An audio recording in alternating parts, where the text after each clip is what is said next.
এবার আপনাদের নিয়ে যাবো এমন এক পুজো মণ্ডপে যে পুজোর বিশেষত্ব হলো শুধুমাত্র মহিলারা এই পুজো পরিচালনা করেন। হেদুয়ার সৃজনী সরাসরি কমলাক্ষ ভট্টাচার্য রয়েছেন আমাদের সঙ্গে। কমলাক্ষ, কিভাবে পুজোর এই বিশাল কর্মকাণ্ড সম্পন্ন করেন এরা?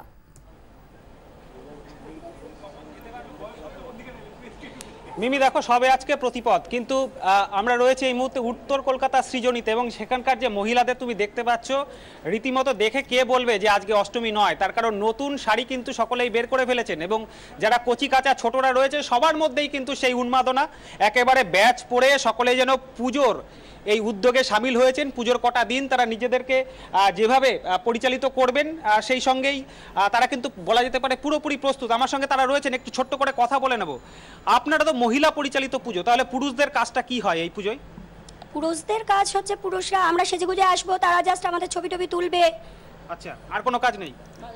বাজার দোকান একটু আধটু করে তো দেবেই, নইলে সেগুলো তো তারা ছাড়া আর কেউ করার নেই। পুজোর কদিন আপনাদের ব্যস্ততা কতটা থাকে? আজকে তো সবেমাত্র প্রতিপদ, তাও এর মধ্যে এরকম শাড়ি পরে সকলে নেমে পড়েছেন বিকেলবেলায়, ব্যাপারটা কি? ভোরবেলা থেকে আমাদের পুজো যেরকম সময়সূচি থাকে সেই অনুযায়ী আমাদের উঠতে হয়, পুজোর সমস্ত কাজকর্ম করতে হয়। আর বিকেলবেলা আমাদের এখানে কোনো না কোনো দিন কোনো খেলা, গান, আন্তাক্ষরী, মিউজিক্যাল চেয়ার, প্রত্যেকটা মানে খেলার মাধ্যমে আমরা ভীষণ ভীষণ আনন্দ এনজয় করি। আমাদের আজকে থেকে কি মানে প্যান্ডেলেই আজকে থেকে মানে বিকেলবেলাটা প্যান্ডেলেই কাটবে? হ্যাঁ একেবারে, এখন থেকে তো প্ল্যান হয়ে গেছে, বন্ধু বান্ধবরা বেশ ঘুরবো। মিমি, সকলেই অপেক্ষা করছেন, তার কারণ পুজোর ফিলটা আনার জন্য, পুজোর অনুভূতি আনার জন্য এরা কিন্তু একেবারে তৈরি। আমাদের সঙ্গে ঢাক রয়েছে, এরাও প্রস্তুত রয়েছেন আজকে ঢাকের তালে তালে নাচার জন্য। সেই ছবিটা একটু দেখে নেওয়ার চেষ্টা করব।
একেবারে উৎসবের জমজমাট ছবি আজই ধরা পড়ছে এখানে, এবং অন্যদিকে আপনারা যে ছবি দেখছেন মুখ্যমন্ত্রীর উপস্থিতিতে উৎসবের আঙিনায় আরো জমজমাট হয়ে উঠেছে যে পরিবেশ। বিভিন্ন পুজো মণ্ডপ আজও উদ্বোধন করেছেন মুখ্যমন্ত্রী, সেই ছবি আপনাদের আমরা সরাসরি দেখিয়ে